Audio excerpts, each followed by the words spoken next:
시청자 여러분 안녕하십니까? 우리투자증권 남대문점의 금호섭 대리입니다. 오늘 말씀드릴 내용의 제목은 여전한 눈치보기 장세입니다. 지난주에 이어 수급상에 초점을 맞춰서 말씀을 드려보겠습니다. 지난주 제목은 눈치보기 장세였습니다. 하지만 일주일이 지난 지금도 여전히 지난주와 같은 흐름이라고 보시면 될 것 같습니다. 최근 수급상 살펴보았을 때 주된 매수세는 여전히 부족한 상황입니다. 기관의 매수세는 꾸준하나 연기금과 국가 지자체가 상당히 좀 의존하고 있는 상황이라 큰 매수세는 기대하기 어려운 현실이라 보시면 될 것 같으시고요. 더군다나 계속적인 프로그램 매수에만 의존하고 있는 상황이기 때문에 많은 분들이 업종 및 종목을 선택하는 데 있어서 상당히 어려움을 토로하신 분들이 상당히 많이 있습니다. 금일의 경우에도 매수체가 여러 번 많이 바뀌었으면서 그 순서로 봤을 때는 개인, 기관, 그리고 프로그램 또는 개인 이런 식으로 계속적으로 순매수 현황이 바뀌셨다 보시면 될 것 같습니다. 이렇게 방향성이 정해지지 않은 1900선에서는 바로 실적의 바탕을 둔 기관 순환매 흐름에 주목하자 이렇게 말씀을 드려보겠습니다. 네, 안녕하십니까. 한화투자증권의 한승호입니다. 지난주에 입동이 있었습니다. 그럼에도 불구하고 예년과 같은 쌀쌀한 날씨는 다음 주부터 시작된다고 합니다. 요즘 새로운 유형의 독감이 이제 유행하기 시작하는 것 같은데요. 시청자 여러분께서도 감기 조심하시기 바랍니다. 그런데 직업병은 어쩔 수 없나 봅니다. 이런 독감이 유행하는 가운데 과연 이러한 그 독감과 관련된 수혜주가 어떤 건지 뭐 이런 생각을 하고 있습니다. 뭐 상당히 좀 직업병이 좀 심각하다는 생각이 좀 드는데요. 자, 이탈리아도 이제 뭐 이탈리아를 비롯한 유럽 사태가 최근 들어서 상당히 좀 문제가 지속되고 있습니다.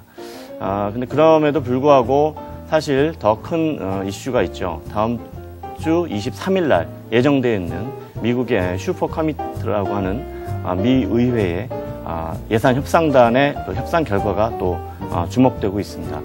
1조 2천억 불에 달하는 예산 감축안을 합의를 해야 되는데 아직까지 좀 합의 자체도 좀 불투명한 상황입니다. 현재 연방정부가 08년 이후 계속 30% 이상 늘어나고 있는 양상이기 때문에 여러 가지 그 대안이 지금 제시되고 있습니다만 어쨌든 이러한 그 당분간 지속될 저금리 기조가 아무래도 중국이라든지 이런 이머징 마켓에 다소 부담감을 줄 수 있다는 점을 우리는 좀 주의를 해야 될 것 같습니다. 아무쪼록 감기에 조심하시고 저희와 함께 좋은 시간 가지시길 바랍니다. 감사합니다. 네, 한 분씩 오늘의 마감 시황 한마디씩 들어봤습니다. 본격적으로 시작해 볼 텐데요. 하나투자증권의 한승호 차장, 우리투자증권 남대문 WMC의 금호섭 대리입니다. 두 분 어서 오세요. 네, 안녕하세요. 네, 소속이 프루덴셜 투자증권이셨는데 한화투자증권으로 네. 어떻게 이렇게 옮겨지신 겁니까? 아니면 어떻게 된 겁니까? 아닙니다. 그 사명이 네. 어제부로 한화투자증권으로 변경됐습니다. 예, 그렇군요. 감기에 대한 얘기를 해주셨는데 정말 징업병인 것 같아요. 수혜주를 우리는 찾기 마련인데 네. 오늘 의약품 업종이 참 선방을 하는 모습이었잖아요. 네. 사실 이것보다는 그 바이오시밀러와 관련한 그렇죠. 네. 오늘 선방하는 모습이었는데 한번 언급을 들어볼까요? 어떻습니까? 예, 맞습니다. 오늘 줄기세포라든지 이제 바이오시밀러 관련주들이 움직였습니다. 네, 근데 이것은 그렇죠. 근데 이것은 시청자 여러분들께서도 잘 아시겠지만 당국이 신약 개발에 대한 여러 가지 임상과 관련된 특혜라든지 수혜를 이제 줄 수 있다는 그런 것 때문에 일단 움직이는 상황입니다. 하지만 어쨌든 뭐 당국의 방침이 그렇게 확정된 상황이기 때문에 주가 흐름 자체는 긍정적으로 갈 수 있을 거라고 뭐 어느 정도 예상이 되고 있긴 합니다만 과연 시장이 이렇게까지 잘 알려진 테마가 네. 과연 얼마나 지속성 있게 주가를 끌고 갈 수 있을지는 사실 저는 좀 그다지 그렇게 신뢰도는 높게 안 갖고 있습니다. 좀 더 너무 많은 범위가 있기 때문에 옥석을 가릴 필요가 그렇죠. 있겠군요. 그런 것도 있겠고요. 예. 네. 감성시황에서 지난주도 눈치 보기였는데 일주일이 지난 이번 주도 마찬가지다. 정말 이렇게 지루한 모습이 아닐 수가 없거든요. 매수 주체가 없고 1900선 위로 올라가니까 기대감보다는 우려감이 더 많은 상황이잖아요.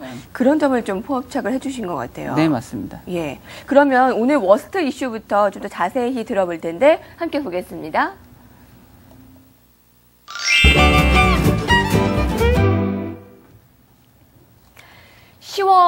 증시 기억하세요. 굉장한 양봉이었습니다. 우리나라뿐 아니라 미국 시장도 마찬가지였는데요. 11월은 굉장히 지지부진합니다. 자, 그런 면에서 금호섭 대리님께서 아까 얘기를 해주면 좀 더 연장선상에서 한번 시황 판단을 들어볼까요? 네. 아까 말씀하셨던 1900선에 왔을 때는 실제 계속적인 뭐 실적 같은 것들을 중요하게 판단하고 나서 계속적인 장이 올라갔는데도 불구하고 현재 같은 상황에서는 계속적인 눈치 보기 장세가 계속적으로 좀 연출되고 있습니다. 아까 말씀처럼 수급상으로는 상당히 좀 어지러운 흐름이 계속적으로 보여지고 있는 상황이고요. 어떤 뚜렷한 매수처가 전혀 없기 때문에 이렇게 좀 계속적인 어지러운 상황이 제가 봤을 때는 계속적으로 좀 이어질 수 있다 보시면 될 것 같으십니다. 그래서 현재 같은 상황에서는 기관 순환매 장세가 계속적으로 좀 이루어지고 있는 상황이기 때문에 기본적으로는 4, 4분기가 일단은 그 실적이 호조세가 나타낼 그런 업종들에 대해서 좀 제가 봤을 때도 좀 주목하시는 게 옳으실 것 같으시고요. 그 외에는 일단은 아시겠지만 조금 있으면 이제 배당 시즌이 돌아옵니다. 그렇기 때문에 그 매년 배당 성향이 높은 기업들의 투자시장도 상당히 좀 중요하다고 좀 판단이 되고 있습니다. 단기적으로 봤을 때는 일단은 현재 같은 경우에는 그 최근에 좀 수급상으로는 철강주나 그리고 화학주나 정유주 같은 것들에는 일단은 그 기관들 흐름이 좀 약간 좀 좋게 보고 있는 상황이기 때문에 단기적인 입장에서는 그쪽으로 좀 노려주시면 괜찮을 것 같으시고요.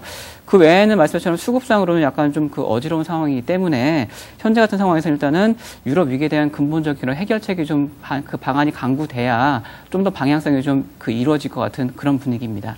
기관의 순환매 장세가 지속될 전망인데 그게 어떤 뜻이죠? 그러니까 말씀드린 것처럼 시초를 순환매라는 거는 기관에서 일단은 돈을 가지고 투자를 할 때 수익을 내야 되는데도 불구하고 어떤 부분에 집중적으로 투자를 해서 수익을 내고 나서 단기간에 다시 돈을 빼서 다른 업종으로 들어간다 보시면 될 것 같으십니다. 그래서 이런 흐름을 잘 파악만 하게 되면은 현재 같은 눈치 보기 장세에서도 단기적인 수익을 낼 수가 있겠지만, 네. 그래서 이런 것들을 좀 약간 좀 민감하게 계속적으로 확인하시는 게 가장 중요하실 것 같습니다. 네. 꼽아주자면 4분기 실적 호조 기업, 벌써 4분기 얘기가 나오는군요. 네. 또 배당 성향이 높은 기업 접근이 유효하다라고 얘기를 해주셨고요. 업종별로 봤을 땐 철강, 화학, 정유. 네, 맞습니다. 이 부분을 얘기를 해주시네요. 자, 그럼 한승호 사장님. 지금 자리는 위로 해석하자면 위로 갈 듯하고 아래로 해석하자면 아래로도 인정할 수 있는 자리인 거죠. 자, 지금 상황에서 어떤 판단이 필요합니까?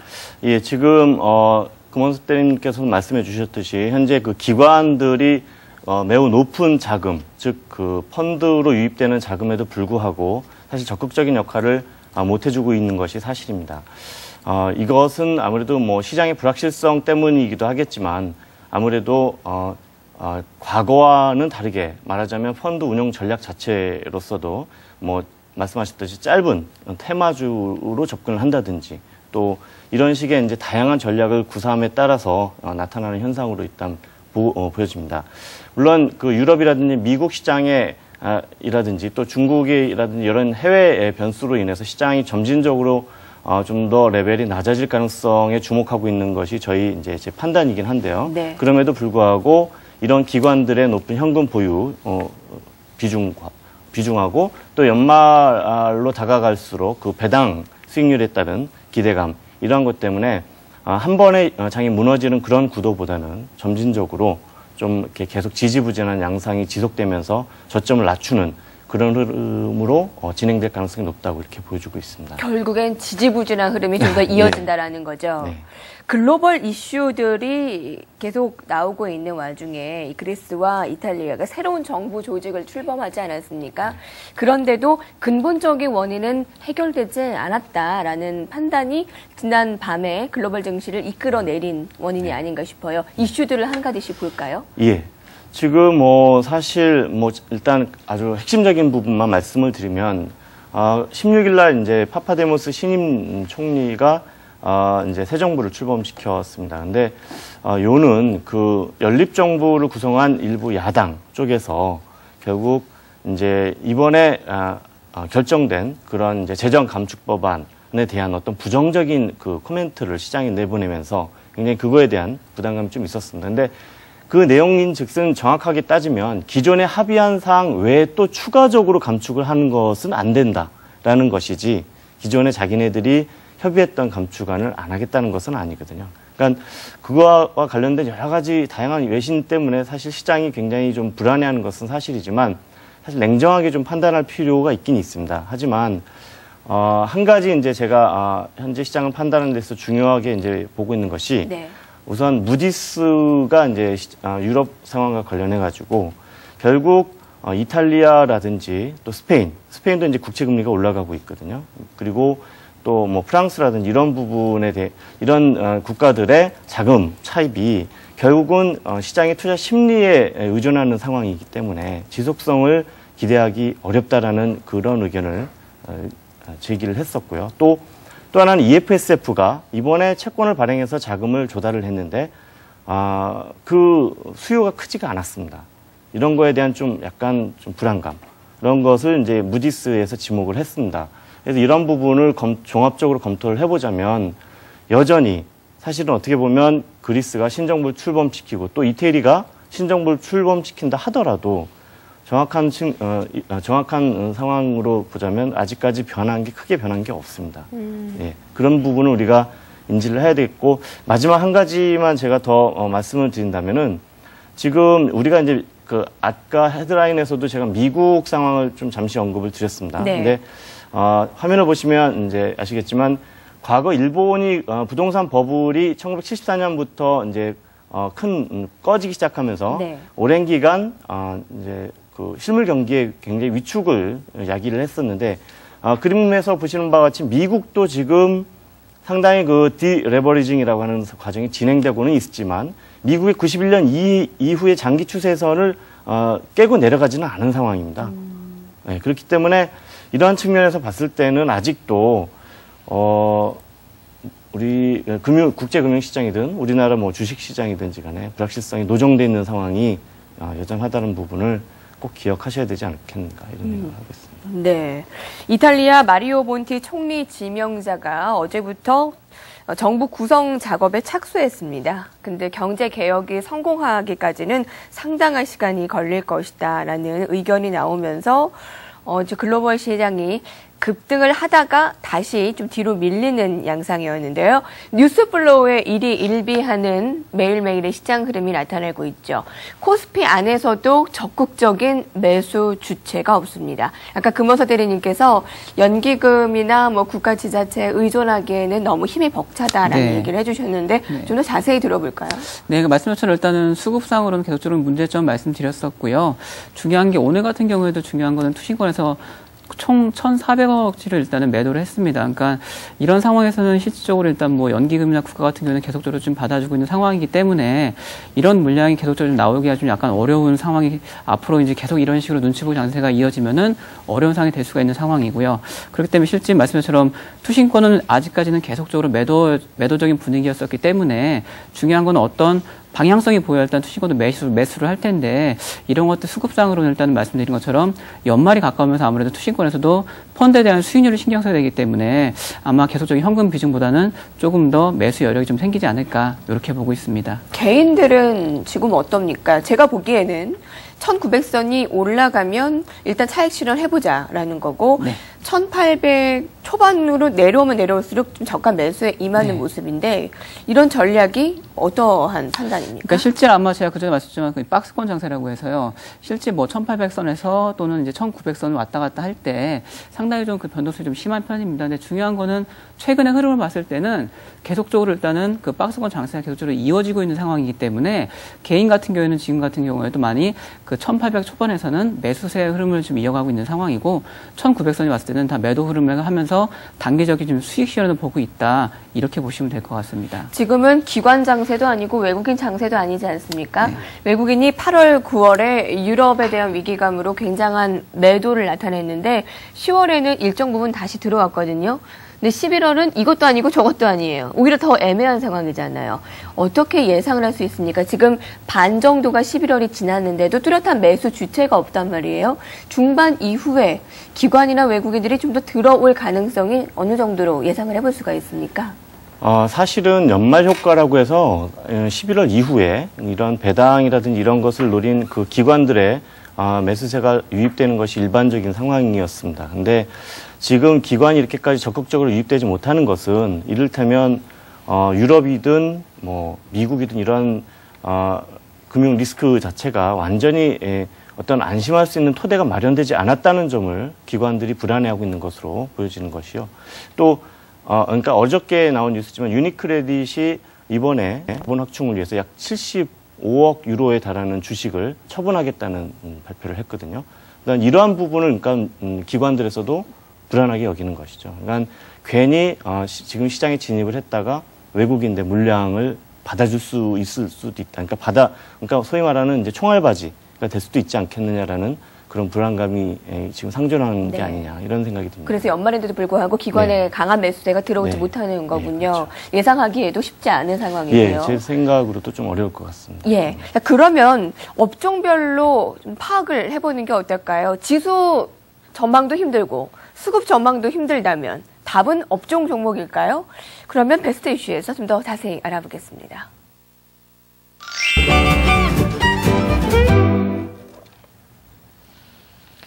지난주에 1900선과 이번 주에 1900선은 좀 성질이 다릅니다. 지난주에는 IT와 자동차 쪽이 좀 강세였다면 이번 주는 철 쪽이 이제 강세거든요. 약간 특징이 다른데 어떻습니까? 철강주는 굉장히 낙폭을 크게 키우다가 포스코 같은 경우에는 막 신저점을 계속 깨고 내려갔잖아요. 네, 그렇죠. 근데 반등을 좀 기술적 반등 이상의 의미를 계속 포착을 해내고 있는 것 같은데 어느 정도의 상승 여력이 있을 수 있다라는 거죠. 제가 아마 철강주에 대해서 말씀드렸던 것 같습니다. 그러니까 철강주에 대해서는 기본적으로 현재 같은 경우에는 기관 순환매 양상으로 일단은 접근하시는 게 좀 오르실 것 같습니다. 아까 말씀드린 것처럼 기관 순환매 장세에서는 단기적인 자금이 좀 들어와서 실질적으로 이제 수익 실현이 됐을 경우에는 수익이 올랐을 경우에는 그런 것들을 좀 팔고 나서 좀 수익 실현하는 경향이 좀 크기 때문에 말씀드린 것처럼 아까 단기적인 그 관점에서 좀 접근하시는 게 맞다고 말씀을 드렸었고요. 실제적으로 일단은 1900선 왔는 상황에서 현재 철강주 같은 경우에는 기본적으로 일단은 본격적인 업화 회복을 좀 보기는 어려운 상황입니다. 그러니까 실적 같은 경우에도 3, 4분기 실적은 굉장히 좀 안 좋게 나왔고 4, 4분기 실적 같은 경우에도 말씀드린 것처럼 크게 호전되지 않을 그런 전망이기 때문에 이런 것들을 바탕에 놨을 때는 최근의 주가 흐름이 단기적인 반등 이상으로 보기는 좀 어려운 상황이라 좀 보시면 될 것 같습니다. 그래서 말씀드린 것처럼 일단은 최근에 상승한 이유에 대해서도 중국 긴축에 대해서 일단은 긴축보다는 이제 긴축 완화 정책을 편다는 그런 접근 때문에 중국 내수주 관련해서도 일단은 철강주가 같이 올라갔다 보시면 될 것 같으시고요. 그래서 최근에 말씀드린 현대해상 같은 경우 저점 대비 40% 이상 상승을 했고 포스코도 저점 대비 15% 이상 상승한 상황이라 현재에서는 일단 좀 더 보수적으로 보시는 게 어떠실까 싶습니다. 단기적 반등 쪽을 얘기를 해주신다면 다소 보수적이네요. 네. 중장기적으로 본다는 것은 아닌 것 같네요. 네, 맞습니다. 4분기에도 실적에 대한 부진이 좀 더 이어질 수 있기 때문에 단기적인 반등 쪽에 좀 더 초점을 맞추고 있습니다. 중국 긴축 완화에 대한 기대감은 분명히 호재일 테지만 그 연속성에 대해서는 우리가 의문을 갖게 되는데 한송 차장님께서는 어떻습니까? 네, 일단 섹터 중에서 특히 철강 같은 경우는 중국과 관련된 이슈라고 보는 것이 이제 맞고요. 근데 어쨌든 중국 당국이 어떻게 경기에 대한 정책적인 스탠스를 가져가느냐가 일단 관건이 될 것 같습니다. 근데 지금으로서는 약간 이제 좀 섹터별로 대응을 할 것 같습니다. 그러니까 부동산 같은 경우는 워낙 버블이 크기 때문에 그것과 관련된 이슈를 끌고 가지는 않을 것 같고, 다만 이제 최근 들어서 이제 굉장히 경기 둔화에 따른 피해가 큰 이제 중소기업이라든지 이런 쪽에 대한 정책적 배려는 지속할 것이기 때문에 그러한 부분에 대한 관심을 우리가 가질 필요가 있겠고요. 그리고 또 내수와 관련된 부분도 충분히 지속성은 좀 있을 거로 생각을 합니다. 그와 관련된 것도 물론 지난주에 말씀드렸던 그런 종목별 대응이 약간 필요할 것 같고요. 어떤 종목이 있을까요? 네. 지난주에 이제 몇몇 종목을 말씀을 드렸었는데, 대표적으로 말씀드렸던 것이 중국과 관련해서 CJ 오쇼핑이라든지 이런 종목들을 말씀을 드렸었죠. 그리고, 일부 게임 관련주들도 관련이 크긴 합니다만, 게임 관련주들은 워낙 또 주가가 많이 올랐었고요. 그렇기 때문에, 일단은 CJ 오쇼핑을 중심으로 해서 이제 말씀을 드렸었는데, 주가는 그렇게 크게 움직이지는 않았지만 여전히 그와 관련된 기회 요인은 충분히 있을 거라고 일단은 판단을 하고 있습니다. 네, 오히려 중국 소비주와 관련한 다른 종목들을 언급을 해주셨는데 이 중대 긴축 완화 기대감이 하루 이틀로 끝날 것 같지는 않고 좀 더 길게 이어진다면 사실 철강주도 반등이 단기적보다는 좀 더 길게 가져갈 수 있지 않을까라는 저는 질문도 드리려고 했거든요. 네. 근데 오히려 아니다라고 얘기를 네. 해주셨어요. 실적에 대한 부분이 있기 네, 때문에요. 그러면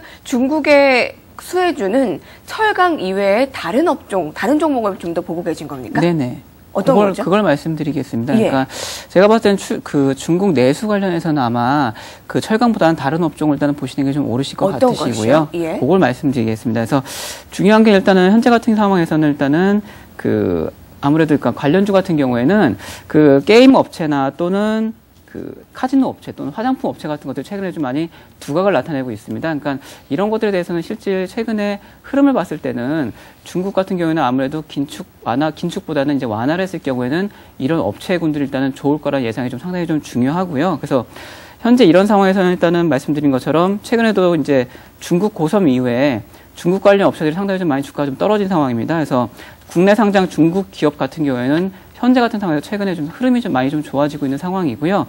예를 들어서 왈리나 차이나킹, 차이나하워랑 같은 그런 기업들도 최근에 흐름상 봤을 때 상당히 좀 좋은 흐름을 이어가고 있는 그런 추세로 볼 수 있습니다. 네. 국내 상장 중국 기업들이 굉장히 저평가라면서요. 네. 그 회계 불식 때문에 한번 급락했잖아요. 네. 근데 좀 더 저평가 측면에서 들어오면 매수 충분히 할 수 있다. 제가 아까 점심시간에 이 중국 상장 기업들, 국내 상장 중국 기업 얘기를 했거든요. 네. 딱 떠오르네요. 네, 여러분들께서 오늘 파악이 되셨을 거라고 생각합니다. 이제 전망 쪽을 들어볼 텐데요. 전망과 좀 전략들 플래너 S에서 확인을 해보겠습니다.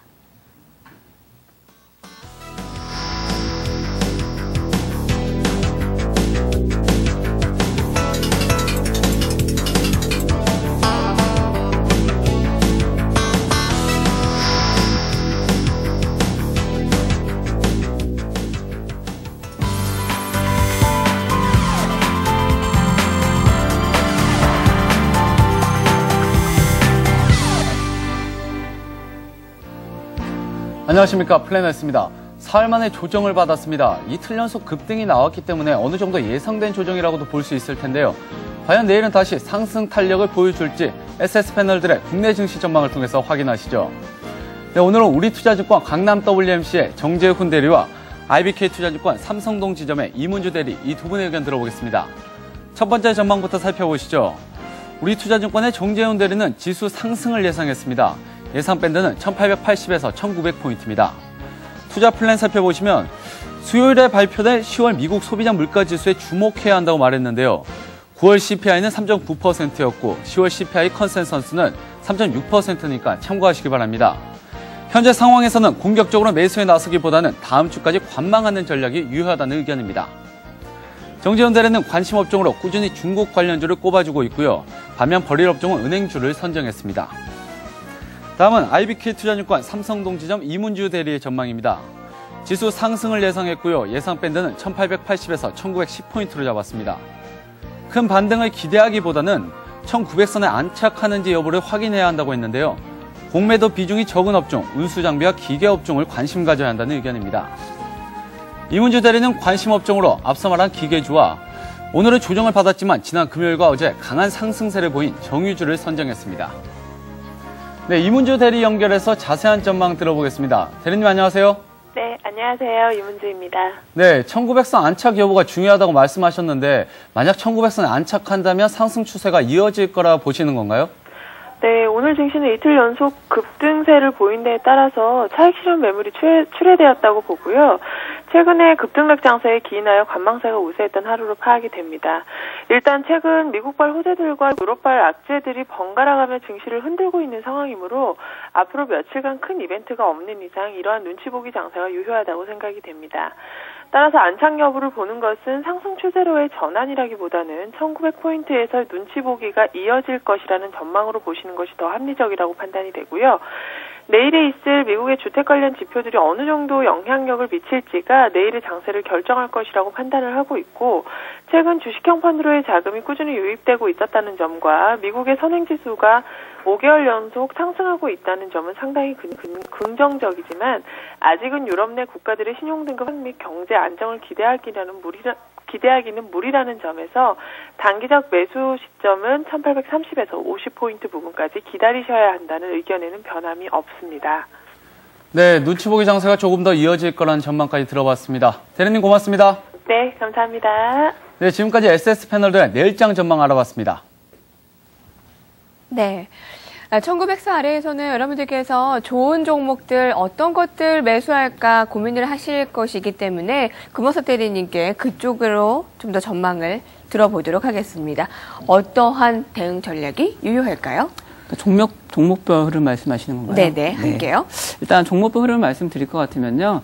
말씀드린 것처럼 아까처럼 단기적 흐름을 봤을 때는 뭐 철강이나 이쪽 말씀을 드렸던 내용이었었고, 네. 장기적 흐름을 봤을 때는 이제 중요한 게 영업이익 개선 업종을 제가 봤을 땐 들어가신 게 맞을 것 같습니다. 그러니까 일단 3, 4분기는 현재 끝난 상황이고, 이제는 4, 4분기에 주목해야 될 때고, 4, 4분기 이후에 2012년 이제 1, 4분기까지 생각을 하실 때가 맞습니다. 그래서 현재 같은 장세에서는 일단은 영업이익 개선 업종을 말씀드리고 있고요. 그리고 최근에 일단 중요한 게 대형주보다는 중소형주 위주로 일단은 1900선 이상부터는 중소형주가 좀 많이 좀 변동성 있게 좀 움직이는 상황입니다. 그러다 보니까 이렇게 지금 종목별로 대응하시는 게 오르실 것 같고요. 말씀드린 것처럼 일단은 현재 4, 4분기뿐만 아니라 2012년 1분기까지 지금 좋아지는 영업이익 개선 업종이 에너지 업종, 의류, 내구재 업종, 그리고 미디어 업종, 그리고 제약바이오, 증권, 반도체 업종까지 일단은 다양하게 좀 구성이 되어 있다 보시면 될 것 같으시고요. 일단 요거 외에 중소형주 같은 경우에 말씀드린 것처럼 연간 이익 모멘텀이 2014년까지 일단은 대형주 대비해서 좋아지는 상황이기 때문에 중소형주도 일단은 업종별로 좀 더 차별성 있게 대응하시는 게 옳으실 것 같습니다. 이쯤에서 대형주가 더 올라갈 폭보다 중소형주가 올라갈, 그러니까 종목 장세라는 거죠. 그러니까 최근에 일단은 코스닥 업종이 좋은 그런 흐름도 네. 중소형 업종이 좋아졌기 때문에 코스닥 업종이 좀 좋아졌다 이렇게 보셔도 될 것 같습니다. 근데 그런 흐름이 좀 더 당분간 이어질 가능성이 있다라는 말씀이시네요. 네, 영업이익 개선 업종에 주목을 하자 그 업종들 화면으로 보셨고요. 자, 한승호 차장님의 의견은 어떻습니까? 네, 뭐 전반적으로 금 대리님께서 말씀하신 거에 동의를 하고요.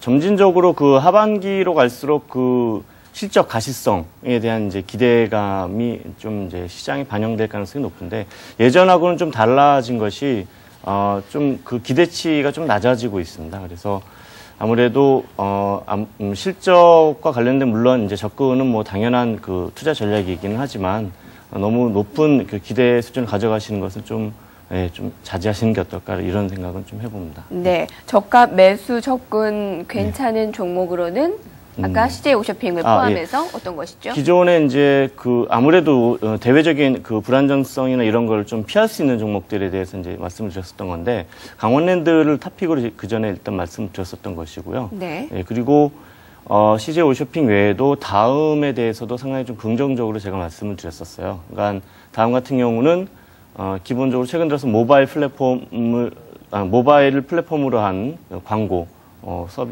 패키지가 좀 많이 매출이 늘고 있고, 이런 식의 이제 긍정적인 흐름이 있었기 때문에 그런 것하고, 그 밖에 이제 IT 쪽으로도 이제 반도체 후공정 관련한 종목들에 대해서 일전에 제가 말씀드린 적이 있습니다. 그래서 몇 가지 있죠. 그런 종목들을 중심으로 접근하시는 게 좀 좋지 않겠나 생각이 듭니다. 네. 종목별로 알아봤는데요. 연말의 특수 기대감으로 IT에 대한 기대감이 어느 정도 있습니다. 근데 11월, 12월 2달 남은 기간 동안 과연 미국 소비 특수의 영향을 우리나라 IT들이 어느 정도로 받을까라는 건데, 금호섭 대리님은 그 가능성을 어느 정도로 점치고 있습니까? 그러니까 좀 상당히 좀 높게 보고 있는 상황이고요. 네. 그거는 일단은 구체적인 수치를 들어서 말씀을 드리겠습니다.